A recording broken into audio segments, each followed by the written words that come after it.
What is going on for the lovely people of TikTok and YouTube that might be watching this? And today I bring you GED Math Substitutions.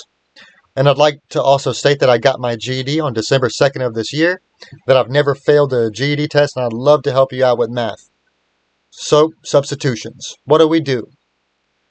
So, I'm going to be teaching you how to use the calculator today with it, and basically telling you what substitutions are practically. So, what is the value of fx squared minus 6y when x equals negative 3 and y equals 4? Well, this is pretty simple. So what we got to do, it's giving us the number that we need for right here. So x being negative 3, all we're doing for here is plugging it in, and the same goes for y. Let me show you how to enter this in the calculator.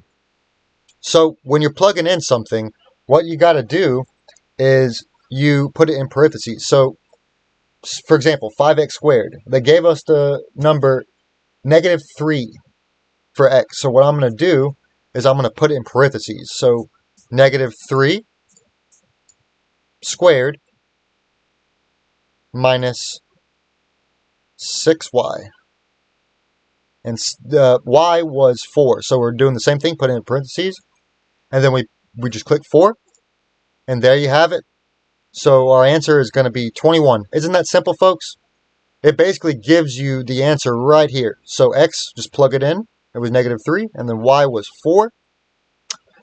Awesome stuff. So the answer is going to be D for this one. And Get Some Math, like I said, he has taught me everything. He's an incredible teacher.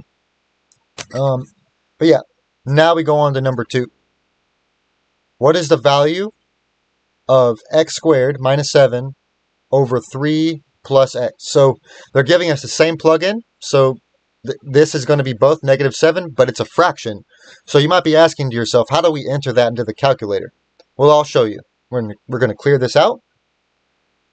And what we're going to do, if you ever want to enter a fraction inside of the GED calculator, all you have to do is click right above sin, N over D. So N over D is how to form a fraction on the GED calculator. And this is the exact same GED calculator as you'll be getting on the test if I haven't said that already.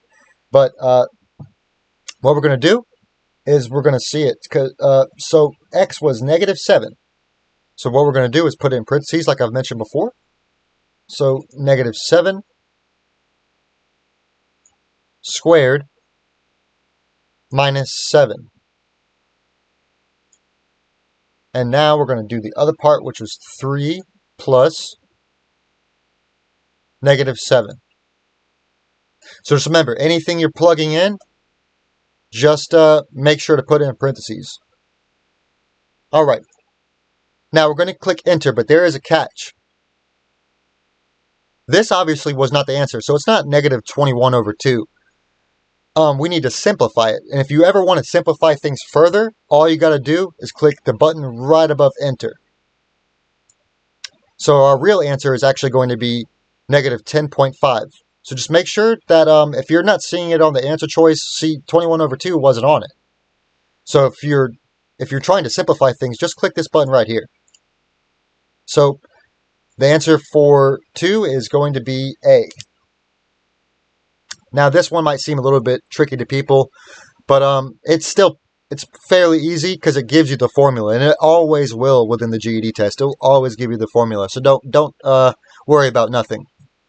All right, so to convert a temperature from degrees Fahrenheit to Celsius, or the other way around, you can use these formulas down below. So, but the real question is, a pizza is baked for 12 minutes at 450 Fahrenheit.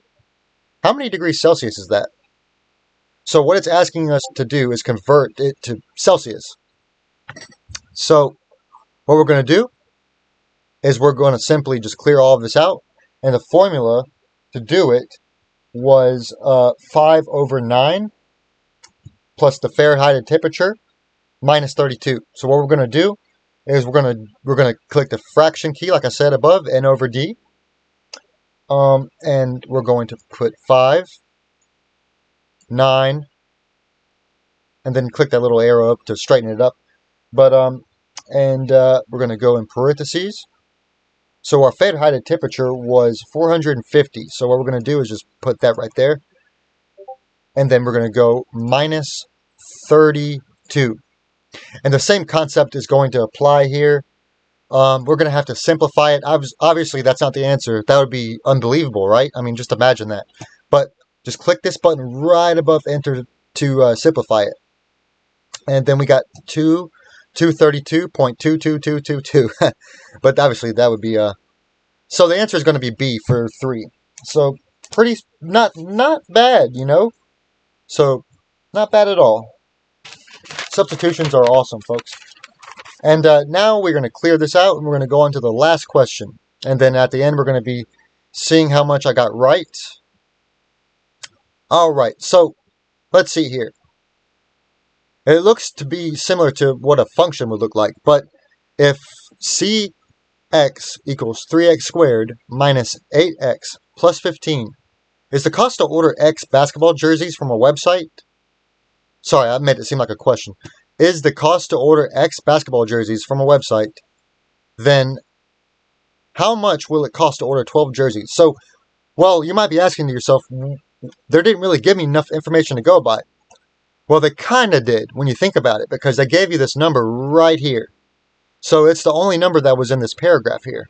And then what we're going to do is we're going to put it, forget everything left of the equal sign. We're going to focus on the 3x squared part, so to the right of the equal sign. So they did give us the number 12 right here. 12 jerseys, huh? So I'm going to enter it like this. So 3, parenthesis, 12 squared minus 8x. So that would be 12. And then plus 15. And let's see if we got the answer. All right, so what I got is 351. Is it on the question point? Yes, it is.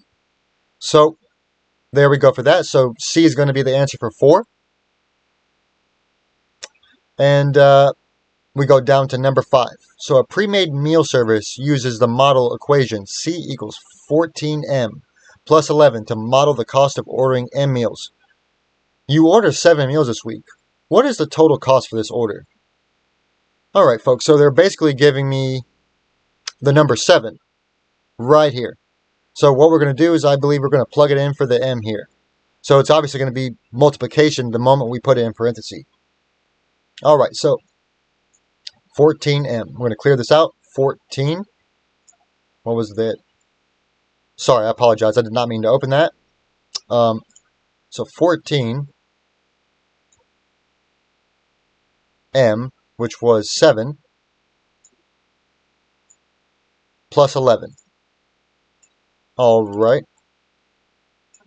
So what I got was 109. Is that part of the question choice? It sure was. So the answer for 5 is going to be D.